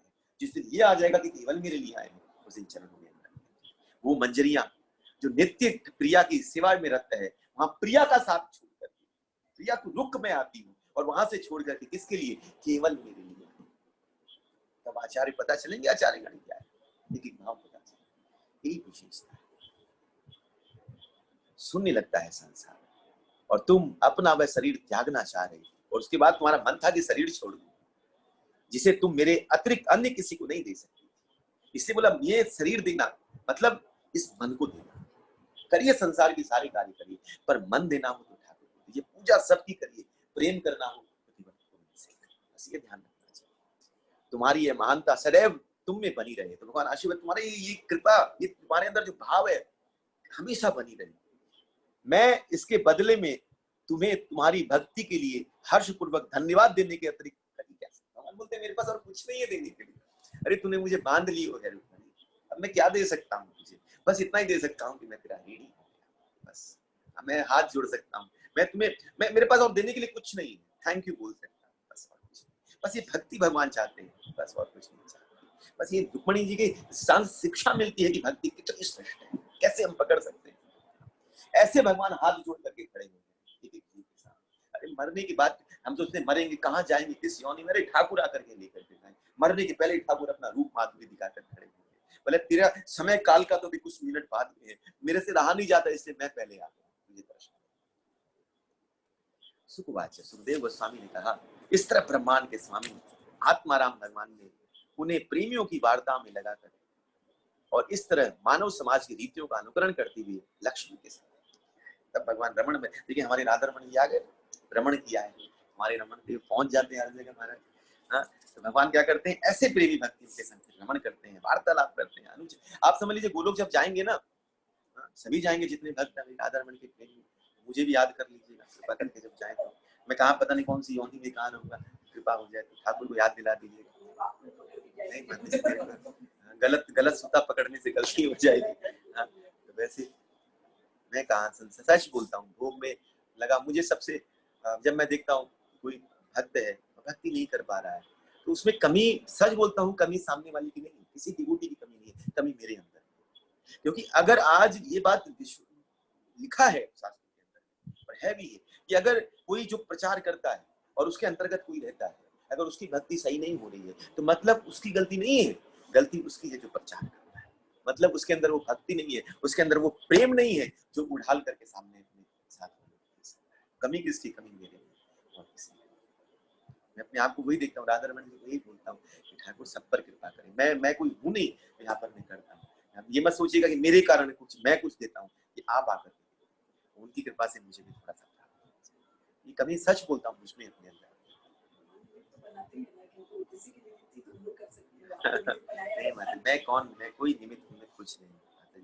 यहाँ पर मैं जो बैठ जाए, जो पढ़े, वो अपने भाव से पढ़े, अपने भाव से, बस और कुछ। भगवान के प्रति भाव रहे, भगवान के प्रति प्रेम रहे, ये हृदय ठाकुर का है। बाकी आप सारे अंग किसी को भी दे दीजिए, पर हृदय ठाकुर, जो मैं कुछ करूँ आपके लिए हृदय से, जो अच्छा हो, जो बेस्ट हो ठाकुर मैं आपके लिए करूँ। ये संसार कब निकल जाएगा पता ही नहीं चल पाएगा, कब 20 से 40, 40 से 60, 60 से 80 में पहुंच जाएंगे, कब कौन आकर के सामने काल रूप में, किस वक्त मृत्यु किस रूप में आकर के खड़ी होगी पता नहीं। पर भक्ति अगर जीवन में है ना, राधा एक एक जीव, जब बड़े बृहद भागवत में सनातन गोस्वामी पाद बोलते हैं, बोले हर जीव के लिए ठाकुर मां इंतजार, राधा रानी इंतजार, गारंटी है, वर्णन है इस बात का। जिस पर गोलोक का दरवाजा खोल करके अंदर प्रवेश करोगे ना, तो द्वार पर आचार्य गण है, गुरुदेव खड़े हैं। यही तो परीक्षित को कहते हैं सुखदेव गोस्वामी। सुखदेव परीक्षित बोलता है, भगवान हे गुरुदेव, अब मैं मरने से नहीं डरता, पर मैं डरता हूं तो केवल एक ही चीज से, कि आपका विरह हो जाए। गुरुदेव हे सुखदेव गोस्वामी, आप चले जाएंगे, मुझे 7 दिन कथा होने के बाद आप मुझे छोड़ करके जाएंगे। तब सुखदेव गोस्वामी बोलते, तू चिंता क्यों करता है, तू निकल तो सही, तक्षक तुझे बाद में काटेगा, तू अगर छोड़ करके जाएगा तो दरवाजे पर तेरा खड़ा होकर के मैं इंतजार, मैं खड़ा। ये आचार्यों की महिमा है। अगर भगवान आचार्यों को अच्छे से पकड़ते हैं तो एक एक आचार्य, एक एक मंजरियां आपका स्वागत करते हैं, एक एक लाख। आप सोचिए, गुण मंजरी खड़ी है राधा रमण जी, रूप मंजरी खड़ी है जप माला लेकर के, एक एक मंजरी आपके सामने खड़ी, सारी मंजरियां खड़ी, आप प्रणति प्रिया, पीछे में प्रिया खड़ी है, और सबसे ज्यादा इंतजार करता है, किंकरी होके खड़ी रहोगी ना तो प्रिया इंतजार करती है। स्वामिनी की जो दशा होती है वहां पर, तो पूछो मत, एक एक अपनी, आप सोच करके देखिए, अपनी दासिका कोई कैसे छोड़ सकती है, जब संसारिक भौतिक जीवों के लिए इतनी कृपा करती है, पात्र अपात्र नहीं देखती है, पर जो उनका अपना है, किंकरी है, उसके प्रति विशेष। और राधिका कृष्ण से नहीं कहती है बात को लेकर के, कृष्ण अगर थोड़ी टेढ़ी नजर डाले ना तो राधिका हंसती है, राधिका कहती है समझ जा, ये मेरी किंकरी है, मेरी अपनी है, इसलिए सोच करके बात करना। ये प्रिया कदा राधे मया आराध्य, ये राधिका का भाव। समस्त लोगों के गुरु सर्वशक्तिमान भगवान हरि ने इसी तरह से अपनी अनन्य रानियों के महलों में गृहस्थ के धार्मिक कृत्य संपन्न करते हुए पारंपरिक गृहस्थ की तरह, ये भगवान ने पारंपरिक आचरण किया है, ये भगवान ने शिक्षा दी है, रुक्मणी जी ने दिया है। कैसे भक्ति, क्या जीवन में प्रलोभन मिलेगा, क्या जीवन, बहुत सारी चीजें आएंगी, ये आएंगी, भगवान खुद देते हैं प्रलोभन, और हमको अपना लीजिए। ठाकुर आप प्रभु जीवन, आप आगे हैं, बाकी सब कुछ पीछे। बहुत कुछ इसमें, तो मैं बोला ना कितना, इतना वर्णन है इसमें रुक्मणी जी का, बहुत बहुत मार्मिक वर्णन। इसको समझ जाए अच्छे से, 4 बारी पढ़ने, अच्छे से पढ़कर रोज सुबह शाम खाली इसी को पढ़े, पुरुषोत्तम महीने में खाली रुक्मणी जी और यही पढ़े, क्या पता भक्ति की श्रेष्ठता में जागेगा, कहाँ से हमारे अंदर में क्या जागृत है। यही तो, यही कथा ही है हृदय में भाव, और कोई नहीं। कथा के द्वारा भगवान कहाँ से घुसते हैं? शास्त्र श्रीमद् भागवतम बोलती है कि कर्ण पुटेशु, कर्ण कान के द्वारा भगवान का प्रवेश होता है हृदय। रुक्मणी जी कान से प्रवेश करवाई, प्रहलाद तो कान से प्रवेश, जितने भी लिया है कान से प्रवेश। आंख से कम जाता है, कान से ज्यादा जाता है। आगे बढ़ने का मन ही नहीं करता, इसी में रहे, इसी में रहे। बड़ा सुंदर कैसे भगवान, जितना फिर पढ़ूंगा तो फिर एक नया, जितना बार पढ़ो उतना नहीं। अध्याय 61। सुखदेव गोस्वामी ने कहा भगवान कृष्ण की हर पत्नी से 10-10, देखिए 16,000 तो पहले घर परिवार बढ़ो, 16,108, अब उसमें फिर 10-10 और सैकड़ों रानी दासियां, अब उसमें फिर 10-10 पुत्र, कितने हो गए? पूरा महाराज कबीला बना लिया इन्होंने, जो अपने पिता से कम नहीं थे और जिनके पास अपने पिता का सारा निजी ऐश्वर्य था। तो कितने पुत्र हुए? 1,61,000, 80 पुत्र हुए। और उनके पीछे फिर मेड कितनी, दासियां कितनी, गणना के बाहर है। क्योंकि इनमें से हर राजकुमारी यह देखती थी कि भगवान अच्युत कभी अपने महल से बाहर नहीं जाते, अपने घर में रहते हैं, घर में। इसलिए भगवान जब आप गोलोक जाओगे तो हर भक्त के पास अपने कृष्ण, पर्सनल कृष्ण, आपका कुटुंब, आपका घर। अब उसको अब यहाँ तो आप जब विग्रह श्रृंगार करते हो तो ठाकुर को जैसे नचा लो, ठाकुर बात भी नहीं करते, आपको लगता है करते हैं वो बात, और अपनी इच्छा से ही श्रृंगार लेते हैं, अपनी इच्छा से ही पहनते हैं, अपनी इच्छा से सब करते हैं ठाकुर। पर वहां पर में तो पूरा एकदम साक्षात वार्तालाप, माने यहाँ पर में तो मानसिक रूप से बातें होती है ना, वहां पर में डायरेक्ट होगा। जब भोग लगाते हो, जब भोग मुंह में डालोगे तो ठाकुर पाएंगे, आपके किचन में आके सेवा भी करेंगे, सब कुछ आपको बोलना हो ठाकुर को, ठाकुर आज गोवर्धन निकाल, ठाकुर तुरंत कुछ बोलेंगे नहीं, तुरंत गोवर्धन जी फट से आ जाएंगे, उंगली लेके खड़े हो जाएंगे, देखो गोवर्धन, ए ठाकुर आज ये दिखा, आज ये दिखा, ठाकुर वो यार आनंद में आनंद रास परिहास चलता है, ये ठाकुर का है। इसलिए कहती है कि हर राजकुमारी ये देखती कि अच्युत कभी उसके महल से बाहर नहीं जाती, माने उसी के महल के अंदर ही ठाकुर अपने अपने रहे। अतः हर एक अपने को भगवान की प्रिया समझती है ही है, सब प्रिया ही है। ये स्त्रियां उनके विषय में पूरी सच्चाई नहीं समझ पाई, पर ये जान नहीं पाई कि ये एक प्रिया रूप में माने, पति रूप में माने और एक भगवान रूप में माने, पर रियलिटी कौन है? वो भगवान है। परंतु कैसे भी जुड़ जाए, अगर ये समझ करके भी जुड़ रहे तो श्रेष्ठ है। यही तो कहा था ना, परीक्षित महाराज पूछे थे 29 अध्याय के अंतर्गत में, जब गोपियां भाग करके कृष्ण के पास जाती है, पूछती है ना, कृष्णम विदु परम कांत न तु ब्रह्मत्यामुनि, ये जो गोपियां भाग रही है कृष्ण के पीछे, ये तो क्या सोच के मांगती है? परमात्मा समझ के तो नहीं भाग रही है, भगवान समझ करके तो नहीं भाग रही है। कृष्णम विदु परम कांत, ये तो कांत समझ के भागती है, प्रेमी समझ के भागती है, न तु ब्रह्मत्यामुनि, ब्रह्म समझ करके नहीं भाग रही है। तासा गुणा दिया, क्या गुणों का प्रभाव है, संसारिक गुण। सुखदेव गोस्वामी बोले ठाकुर के पीछे भाग रहे, तुझे गुण दिख रहे हैं अभी? हाँ, उत्तम पुरस्ताते चैदम सिद्धम यथावत दुषन्नम परीषि कृष्णम किम उत्तत आदोक्षज्य प्रिय। तुम कैसी बात करती हो परीक्षित? क्या क्या कैसा सवाल पूछा? जो गाली देने वाला चैद का राजा, उत्तम पुरस्ता चैदम सिद्धम यथावत, चैद का राजा शिशुपाल जो गालियां देने वाले का उद्धार हो सकता है। विषन्नपि ऋषि केशम किम उत्तत आदोक्षज्य प्रिय, तुम उसके बारे में पूछते हो जो आदोक्षज की प्रिया है। इसका वर्णन तो मैं भी नहीं कर सकता, ये प्रिया है मतलब जो आदोक्षज से माधुरी प्रेम के लिए भाग रही है, उनकी दशा का तो मुझे भी नहीं पता क्या होंगे। और आप ठाकुर बताते हैं कि इनकी दशा क्या है। ठाकुर क्या बोलते हैं कि 33वें अध्याय के अंतर्गत में, दशम स्कंद का 33वां अध्याय अंत में पढ़ेंगे, ठाकुर बोलते हैं हाथ जोड़ करके कि गोपी, मैं हर व्यक्ति के ऋण से ऋण हो सकता हूं, तुम्हारे ऋण से कभी नहीं। देखिए रुक्मणी के सामने एक हाथ जोड़ करके क्या बोल रहे हैं, ये प्रिय मैं सब कुछ दूं, पर मैं केवल इसके अलावा और कुछ नहीं दे सकता, तुमको धन्यवाद दे सकता और मेरे पास कुछ नहीं है। ये सच्चाई। भगवान की पत्नियां, उनके कमल जैसे सुंदर मुख, उनकी लंबी बाहें, बड़ी बड़ी आंखें, हास्य से पूर्ण उनकी प्रेममयी चितवन तथा अपने साथ उनकी मनोहर बातों से पूरी तरह मोहित। ये माया ने नहीं मोया है, मोहन ने मोया है। किंतु ये स्त्रियां अपने समस्त आकर्षण के होते हुए भी सर्वशक्तिमान भगवान के मन को नहीं जीत पाए। भगवान के मन को जितना है पास में भी, पर मन को जितना इतना सरल नहीं है ठाकुर का। पास तो है ठाकुर, अब हमारे घर में ठाकुर है कि नहीं है, ठाकुर को मन को जीतना बहुत मुश्किल है।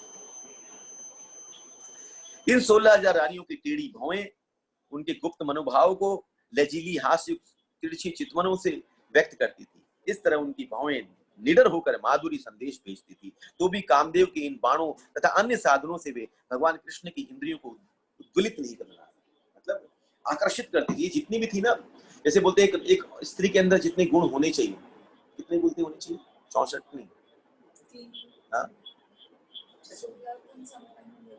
जितने भी गुण हो, 16 हो, 108 हो, जितने भी, वो एक स्त्री में मिलते नहीं है संसार में, किसी के अंदर नहीं मिलेंगे। किसी में 2 हैं, 4 हैं, 8 हैं, सब नहीं मिल सकते, नेक्स्ट टू इम्पॉसिबल। वैसे पुरुषों में वो सारे गुण नहीं मिलते। इसलिए जब द्रौपदी ने मांगा तो भाई एक में तो हो ही नहीं सकते, तो 5 पति रूप में खड़े किए कि जो तूने गुण मांगे वो एक व्यक्ति में नहीं हो सकते, इसलिए 5 पतियों को खड़ा किया। तो वैसे ही स्त्रियों में एक गुण नहीं हो सकता है। वो तो सोचिए 5 पांडव है, तब वो गुण पांचों के अंदर में समा करके खड़े किए। तो संसारिक स्त्रियों में तो ये गुण हो ही नहीं सकते हैं। पर ये जो जितनी भी है 16,108 ये मनुष्य, इनके अंदर, सबके अंदर वो सारे गुण विद्यमान, सारी चीजें विद्यमान, पर फिर भी वो कृष्ण को आकर्षित नहीं कर पा रही। तो बोले ना, कृष्ण ने इतनी गोपियों के संग रास किए कि माने इतना होने के बाद भी तो भगवान को सांसारिक रूप, सांसारिक चीजें आकर्षित नहीं करती है, उनको आकर्षित करता है तो भक्तों का मन आकर्षित करता है। कैसे पता? अब गोपियां जो गई हैं ठाकुर के पास, गोपियों ने बंसी, ठाकुर ने बंसी बजाई, गोपियां सब भागी।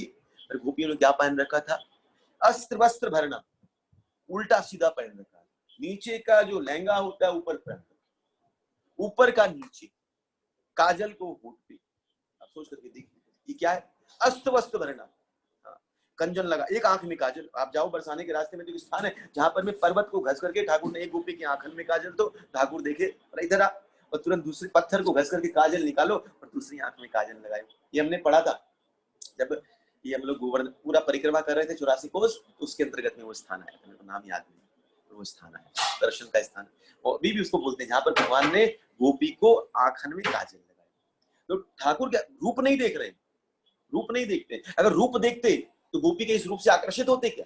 नहीं। हाँ, गोपी यही तो कहती है कि भगवान सारे ये ठाकुर जितने भी जीव है बाहरी आकर्षण देखते हैं।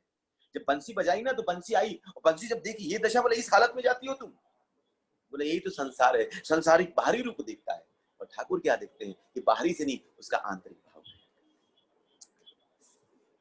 इस तरह इन स्त्रियों ने लक्ष्मीपति को अपने पति रूप में प्राप्त किया। यद्यपि ब्रह्मा जैसे बड़े बड़े देवता भी उन तक पहुंचने की विधि नहीं जानते। प्रेम में निरंतर वृद्धि के साथ वे उनके प्रति अनुराग का अनुभव करती, उनसे हास्य चेतनों का आदान प्रदान करती, नित नवीन घनिष्ठता के साथ उनसे समागम की लालसा करती हुई अनन्य अनेक विधियों से रमण करती। इनको क्योंकि इनको इच्छा थी कि हमको पति रूप में कृष्ण मिले, भगवान पति रूप में खड़े, पति रूप में प्राप्त करना चाहती थी, पति रूप में। वहां पर मैं प्रेमी चाहिए, यही है। एक को बोला जाता है क्या बोलते हैं, कौन सा भाव है? स्वकीय परकीय। ये स्वकीय भाव है, जहां पर मैं पति मिले, भगवान बोले ठीक है चिंता नहीं, हम तेरे घर में रहेंगे, तुमको पति चाहिए तुम घर में, घर से बाहर ही नहीं निकलेंगे। पर एक गोपी है जो परकीय भाव है, बोला चाहिए ही नहीं तुम हमको पास में, तुम दूर ही चाहिए। ठाकुर से प्रेम का वजह, ठाकुर दूर है, ठाकुर पास आ जाएंगे ना तो ठाकुर से प्रेम कम हो जाए। अगर आप वृंदावन रहो और रोज राधा रमन जी जाओ और 2 दिन नहीं जाओ कोई बात नहीं, कल चले जाएंगे। अभी देखिए मायापुर पास में, हम कितनी बार मायापुर जाते हैं, ज्यादा तो जो पास रहता है उसका दर्शन नहीं हो पाता। पास होने वाली चीजों का आकर्षण भाई ठीक है, वो आज नहीं करेंगे, कल कर लेंगे, कल नहीं करेंगे, परसों कर लेंगे, करते ही ना। पर जो दूर रहते हैं उनको आकर्षण बना रहता है कि भैया ये बने। तो गोपियां ये जानती कि परकीय भाव में मिलन, ऐसे होता है ना, लव मैरिज होती है तो जब तक मैरिज नहीं हो तब तक लड़का हो समय तुरंत वो लड़की अगर फोन करे मिलना आया तो वो सब काम काज छोड़ के भागता है कि नहीं भागता? सब छोड़ करके भागेगा। पर विवाह हो जाए तो फिर इतनी चिंता कहाँ रहती, वो चीजें खत्म हो जाती है। तो स्वकीय में वो आकर्षण खत्म हो जाता है, परकीय में वो आकर्षण बना रहता है। तो गोपियों का जो स्वभाव है वो क्या है? विरह में आस्वादन कर। ठाकुर तुम दूर रहो, पास मत रहो। तो ठाकुर जो दूर, जो अंतर्हित होकर के जो बैठे हैं, वृंदावन छोड़े नहीं है, पर वृंदावन में जो ठाकुर अंतर्हित हुए हैं, किसके लिए हुए हैं? गोपियों के लिए, ताकि गोपियों का जो अनंत प्रेम है वो दिन प्रतिदिन बढ़ता चला जाए। यदि भी भगवान की रानियों में से हर एक के पास सैकड़ों दासियां थी, फिर भी वो विनय पूर्वक उनके पास जाकर उन्हें आसन देकर उत्तम सामग्री से उनकी पूजा करते, उनके चरणों का प्रक्षालन करते तथा दबाकर उन्हें खाने के लिए पान देकर, उन्हें पंखा जलकर, सुगंधित चंदन का लेप करके, फूलों की मालाओं से सजाकर, उनके केस सवार कर, उनका बिस्तर ठीक करके, नहलाकर तथा नाना प्रकार से भेंट देकर स्वयं उनकी सेवा करती थी। भगवान कृष्ण की पत्नियों में से ये देखिए, हम भी यही करते हैं ना भगवान, हम भी भगवान कहते हैं ये देखिए क्या है, हम जो भगवान की आरती करते हैं, आप देखिए क्या क्या करते हैं।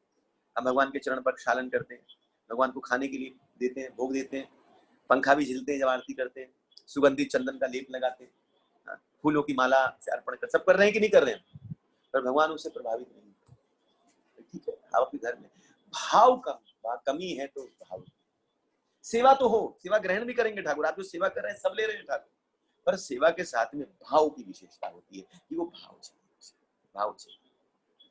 तो भगवान कृष्ण की पत्नियों में हर एक के पास 10-10 पुत्र थे, उन पत्नियों में से 8 पटरानियां, ये 8 पटरानियों का वर्णन किया, इसका उल्लेख मैं पहले कर चुका हूं। अब मैं तुम्हें उन 8 रानियों के पुत्रों के नाम बताऊंगा जिनमें प्रद्युम्न मुख्य थे। प्रद्युम्न किनके पुत्र हैं? रुक्मिणी जी के। महारानी रुक्मिणी का प्रथम पुत्र प्रद्युम्न था।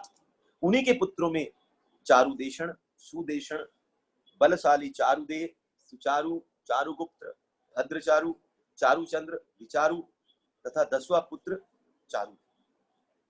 चारु मतलब होता है सुंदर।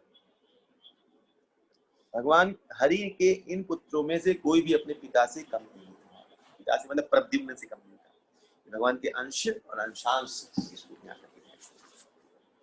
सत्यभामा के 10 पुत्र थे, जैसे भानु, सुभानु, स्वर भानु, प्रभानु, भानुमान, चंद्रभानु, बृहदभानु, अतिभानु, श्रीभानु और प्रतिभानु।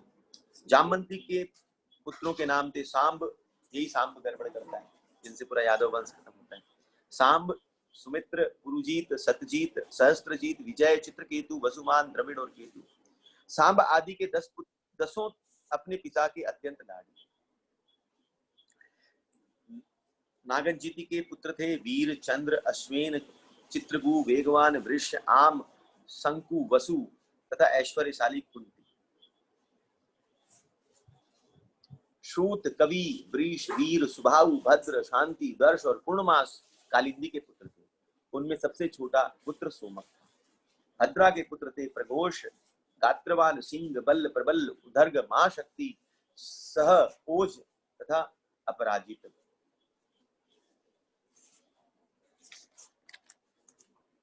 भद्रा के पुत्र थे संग्रामजीत, बृहत्सेन, सूर, ग्रहण, अरिजीत, जय, सुभद्र, आम, आयुर, सत्यक। दीप्तिमान, ताम्रक इत्यादि भगवान कृष्ण द्वारा रोहिणी से उत्पन्न किए गए पुत्र थे। हरे कृष्णा प्रभु जी। हरे कृष्णा। एक छूट गया प्रभु जी बीच में। कौन सा छूट गया प्रभु? अच्छा, मित्रविंदा के पुत्रों के नाम थे वृष, हर्ष, अनिल, गृद्ध, वर्धन, उन्नाद, महांस, पावन, बृहिणी और शुद्धि। भद्रा के पुत्र थे संग्रामजीत, बृहत्सेन, सूर, प्रहण, अरिजीत, जय, सुभद्र, आम, आयुष और सत्यक। दीप्तिमान, ताम्रक इत्यादि भगवान कृष्ण द्वारा रोहिणी से उत्पन्न किए गए पुत्र थे। भगवान कृष्ण के पुत्र प्रद्युम्न ने रुक्मिणी की पुत्री रुक्मती के गर्भ से शक्तिशाली अनिरुद्ध को जन्म दिया। तो प्रद्युम्न का विवाह किससे हुआ? रुक्मी की पुत्री। रुक्मी कौन? मामा। तो ये तो था पहले विचार। रुक्मी की पुत्री से विवाह हुआ। बहन, ऐसे देखेंगे तो भारी, उस दिन भी समझाया था, भारी पक्ष से क्या हो गया? भाई बहन में जन्म लिया। हे राजन, यह सब तब हुआ जब वे भोजकटक नगर में रह रहे थे। भोजकटक नगर में रह रहे थे। उस दिन मैंने समझाया था, माता जी ने पूछा था ये क्या है, क्यों है ऐसा। मैंने की बात रखी कि भगवान कृष्ण ऐसे हैं जो किसी के संग विवाह कर सकते हैं, किसी के संग विवाह संपन्न करें। ये कौन है? साक्षात अनिरुद्ध, वसुदेव, जितने भी है ये भगवान ही है, भगवान की तरफ अंश है उनके। प्रद्युम्न कौन? साक्षात गर्भोदक्षाई विष्णु, तो उनसे जो उत्पत्ति है वो भी भगवान तत्व ही अंश। मैंने एग्जांपल दिया, सपोज करिए मैं आज की बात करूं, पहले की बात छोड़ देते हैं, आज की कंपैरिजन में बात करते हैं। तो भगवान है और भगवान आपके घर में 4 जन है, सपोज करिए, माता है, पिता है आपके, आप हैं, आपके पुत्र हैं, माने और भी समझ लीजिए 5-6 जन का परिवार हो, माता पिता भी हो, आपके पति पत्नी है तो पति है, कोई भी हो, आपके पुत्र हो, पुत्री हो, और जितने भी लोग हैं सबका रिलेशन अलग है। माता पिता अलग हुए, बड़े हुए हमसे, है ना।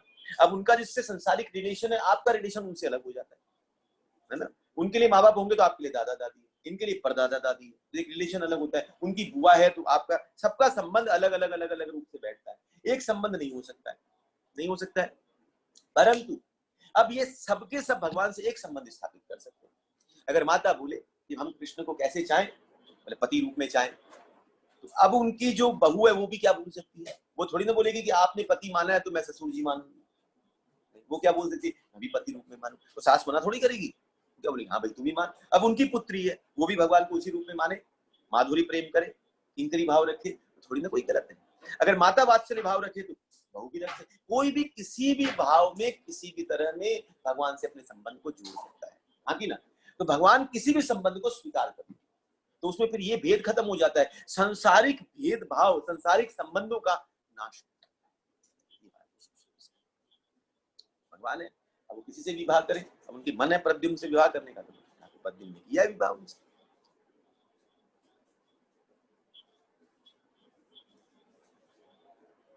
ये राजन कृष्ण के पुत्रों तथा पौत्रों की संख्या करोड़ों में थी। अब उनका महाराज 16,000 माताओं ने इस वंश को आगे बढ़ाया। कर लें 10 मिनट। राजा परीक्षित ने कहा, रुक्मी की नहीं। परीक्षित फिर पूछते हैं, रुक्मी ने कैसे अपने शत्रु के पुत्र को अपनी पुत्री प्रदान कर, कैसे कर दिया? सवाल कितना जायज पूछा भाई, ठीक है वो शादी तो पक्की है, पर रुक्मी तो भगवान से कैसे करता था, फिर उनके पुत्र से कैसे विवाह हुआ? रुक्मी तो युद्ध में भगवान कृष्ण द्वारा पराजित कर दिया गया और उन्हें मार डालने की ताक में था। हे विद्वान, कृपा करके मुझे बताइए कि दोनों शत्रु पक्ष किस तरह विवाह के माध्यम से जुड़ सके, जो अभी घटित नहीं हुआ, तथा भूतकाल तथा वर्तमान की बातें जो इंद्रियों से परे, सुदूर या भौतिक अवरोधों से अवरुद्ध है, उन्हें योगी जन भली बातें देख सकते हैं। जो हुआ नहीं है होगा, कभी बताइए। सुखदेव गोस्वामी ने कहा, अपने स्वयंवर उत्सव में रुक्मावती ने स्वयं ही प्रद्युम्न को चुना। अपने स्वयंवर उत्सव में रुक्मावती ने स्वयं ही प्रद्युम्न को चुना, जो कि साक्षात कामदेव था। तब एक ही रथ पर अकेले लड़ते हुए प्रद्युम्न ने एकत्र राजाओं को युद्ध में पराजित किया। वे उसे हर ले गए। यद्यपि रुक्मी कृष्ण के प्रति अपनी शत्रुता को सदैव स्मरण रखे रहा, क्योंकि उन्होंने उसका अपमान किया था, किंतु अपनी बहन को प्रसन्न करने के लिए उसने अपनी पुत्री का विवाह अपने भांजे के साथ होने की स्वीकृति प्रदान कर दी। ठीक हो गया। कृष्ण से तो द्वेष रखता था, पर बहन को प्रसन्न करने के लिए कि मैं तुम्हारे साथ हूं, उन्होंने हाँ कर दी। हे राजन, कृतवर्मा के पुत्र बलि ने रुक्मणी की विशाल नेत्रों वाली तरुण कन्या चारुमती से विवाह कर दिया। रुक्मी ने अपने पौत्री रोचना को अपनी कन्या के पुत्र अनिरुद्ध को दे दिया। यद्यपि भगवान हरि से उसकी घोर शत्रुता थी, इस विवाह को अधार्मिक मानते हुए भी रुक्मी स्नेह बंधन से बंधकर अपनी बहन को प्रसन्न करने का इच्छुक। राजा उस विवाह के उल्लासपूर्ण अवसर पर महारानी रुक्मणी, बलराम, कृष्ण तथा कृष्ण के अनेक पुत्र, जिसमें शांब और प्रद्युम्न प्रमुख थे, भोजकट नगर गए। सब भोजकट गए। भोजकट में स्थापित किया था रुक्मी ने बाद में जाकर के। विवाह हो चुकने के बाद कलिंग राज इत्यादि दंभी राजाओं की टोली ने रुक्मी से कहा, तुम्हें चाहिए कि बलराम को चौसर में हरा दो। हे राजन, वह चौसर में पटु नहीं है, फिर भी उन्हें इसका व्यसन है। मतलब बलराम जी को बड़ा पसंद है चौसर खेल, परंतु खेलना नहीं आता है, तो उनको हराओ। इस तरह सलाह दिए जाने पर रुक्मी ने बलराम को ललकारा और उनके संग चौसर की बाजी खेलने लगा। उस स्पर्धा में सर्वप्रथम बलराम ने 100 सिक्कों की बाजी स्वीकार करी, फिर 1000 की, फिर 10,000 की। रुक्मी ने इस पहली बारी को जीत लिया और कलिंगराज अपने सारे दांत निपोर कर बलराम पर ठाका मार कर गए। बलराम जी पे हंसेगा तो बलराम जी तो महाराज विशेष है, बलराम इसे सहन नहीं कर पाए। इसके बाद रुक्मी ने 1 लाख सिक्के, बलराम जी सहन कर गए, बने देख रहे हैं, हंस रहा है, बलराम जी चुप रहे, पर अंदर ही अंदर वो जग रहा था। इसके बाद रुक्मी ने 1 लाख सिक्कों की बाजी लगाई, जिसे बलराम ने जीत लिया। किंतु रुक्मी ने यह घोषित किया करते हुए कि धोखा देना चाहा कि मैं विजेता, धोखा दे, मैं जीता हूँ, झूठ बोल करके बलराम जीते। रूपवान बलराम ने, जिनके लाल लाल नेत्र क्रोध से और अधिक लाल हो रहे थे, अभी तो ऐसे ही क्रोधी था, वो हंस रहा था, अब देखा कि मैं जीत गया हूं तो वो ऊपर से लांछन लगाए। पूर्णमासी के दिन उफनते समुद्र के भांति क्रुद्ध होकर 10 करोड़ मुहरों की बाजी लगाई। अब क्या कर दिया, 10 करोड़ मुहरे। इस बाजी को भी बलराम जी ने स्पष्ट जीत लिया, किंतु रुक्मिणी ने फिर से छल करके यह घोषित किया, मैं जीता हूं। यहाँ उपस्थित ये गवाह कहे जो कुछ उन्होंने देखा है। अभी आकाशवाणी हुई, इस बाजी को बलराम ने न्यायपूर्वक जीता। सब बोले नहीं इसने, पर आकाशवाणी हो गई। आकाशवाणी भी देख, माने भगवान जब ये करें, लीला करें, सब देखे, आकाशवाणी हो रही कि नहीं बलराम जी ने जीता है। रुक्मी निश्चित रूप से झूठ बोल रहा है। दुष्ट राजाओं द्वारा उभाड़े जाने से रुक्मी ने इस दैवी वाणी की उपेक्षा कर दी, आकाशवाणी की उपेक्षा कर दी। वस्तुतः साक्षात के भाग्य रुक्मी को प्रेरित कर रहा था, अतः उसने बलराम की इस तरह हंसी उड़ाई। बलराम की हंसी उड़ाई। रुक्मी ने कहा, तुम ग्वाले तो जंगल में घूमते रहते हो, चौसर के बारे में कुछ भी नहीं जानते। चौसर खेलना और बाण चलाना तो एकमात्र राजाओं के लिए है, तुम जैसों के लिए नहीं। इस प्रकार रुक्मी द्वारा अपमानित करने तथा राजाओं द्वारा उपहास किए जाने पर बलराम का क्रोध भड़क उठा। उन्होंने शुभ विवाह की सभा में ही अपनी गदा उठाई और रुक्मी को, चलो भैया वहां कर देता हूं।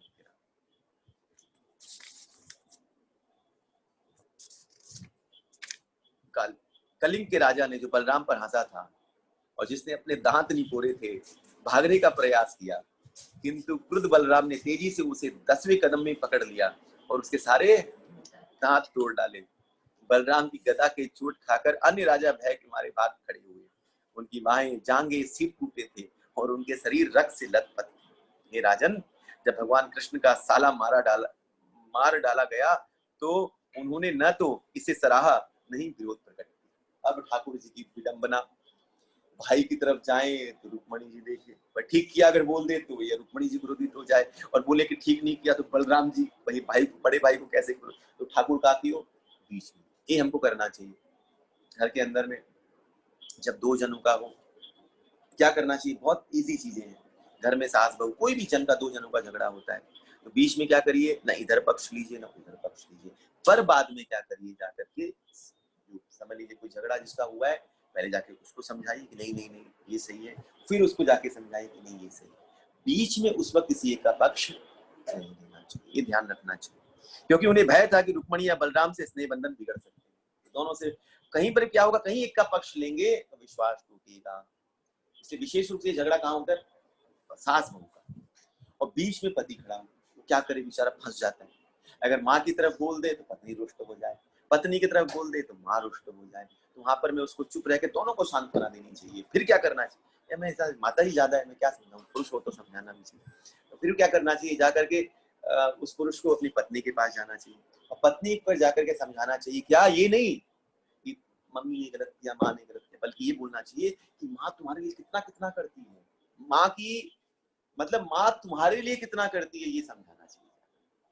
समझ रहे हैं बात, माने माँ का गुणगान ये नहीं कि माँ बहुत ही, माँ तुम्हारे लिए कितना सोचती है, ये करती है ये करती है, ये गुणगान करना चाहिए। और फिर माँ के पास जाए तो बहू का गुणगान, आपको ऐसा लगता है वो तो तुम्हारे बारे में ऐसा सोचती है, ऐसा करती है, ऐसा करती है। तो दोनों जब एक दूसरे के बारे में सुनते हैं तो आप देखेंगे एक दिन तो ये अलग बैठा है और ये दोनों ही गले मिलकर काम करते हैं।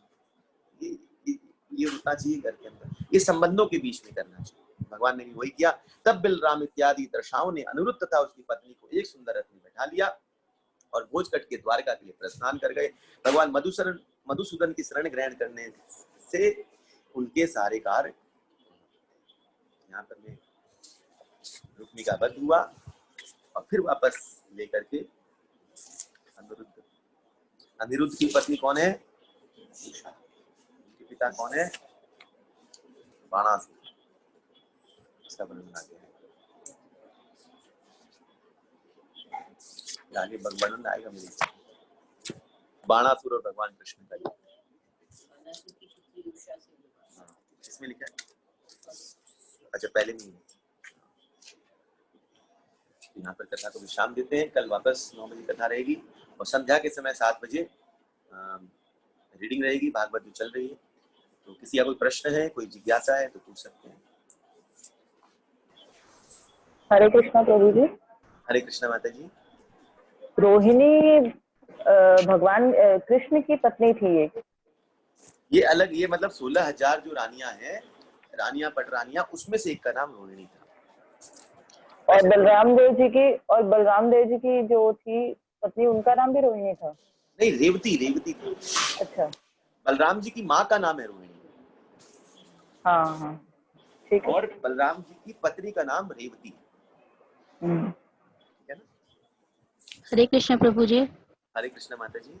प्रभु जी 14वें अध्याय से प्रश्न पूछ सकती हूँ? हाँ पूछिए ना माता जी। उसमें अचिंत्य शक्ति बहुत बार, भगवान की अचिंत्य शक्ति का बहुत बार प्रयोग किया गया है, उसका मतलब क्या है? अचिंत्य शक्ति मतलब आध्यात्मिक शक्ति, भगवान की योग माया। माने अचिंत्य शक्ति मतलब जिस शक्ति से भगवान अपनी लीला करते हैं। जैसे भगवान कोई भी लीला करते हैं ना, तो भगवान अपनी अचिंत्य शक्ति से करते हैं। उसमें हम जो कुछ करते हैं इस संसार की माया शक्ति से करते हैं, और भगवान जो करते हैं इससे परे होकर के। तो वहां भी शक्ति चाहिए, तो वो जो शक्ति कहलाती है वो अचिंत्य शक्ति कहती है, जिसको पराशक्ति भी कहते हैं, जिसको अंतरंगा शक्ति भी कहते हैं, स्वरूप शक्ति भी कहते हैं। वही शक्ति अचिंत्य शक्ति, जो आध्यात्मिक जगत है, स्पिरिचुअल वर्ल्ड है। भगवान का जो गोलोक धाम है, भगवान का जो वृंदावन यहाँ का जो धाम है, तो भगवान अपनी कोई भी लीला संपन्न करते हैं तो उसमें योग माया, ये जो शक्ति होती है योग माया के द्वारा जो प्रकट शक्ति है उसको अचिंत्य शक्ति कहते हैं। ठीक है माता जी? ठीक है प्रभु, थैंक यू। और कोई प्रश्न किसी का? तो भगवान का जो जन्म होता है, भगवान लीला करते हैं, वो अचिंत्य शक्ति। भगवान ने योग माया को कहा तू ऐसा कर, वो अचिंत्य शक्ति है जो सारी चीजें। कोई प्रश्न और किसी का? हरे कृष्णा, कोई प्रश्न है? नहीं है? लास्ट टाइम पूछ रहा हूँ, कोई प्रश्न? जय जय श्री राधा रमण लाल की, श्रीमद् भागवतम भगवान की, जगत गुरु श्रील प्रभुपाद की, जय गौ प्रेमानंद, हरे हरे। राधा रमणो जयति, जय गौ, जय गौ।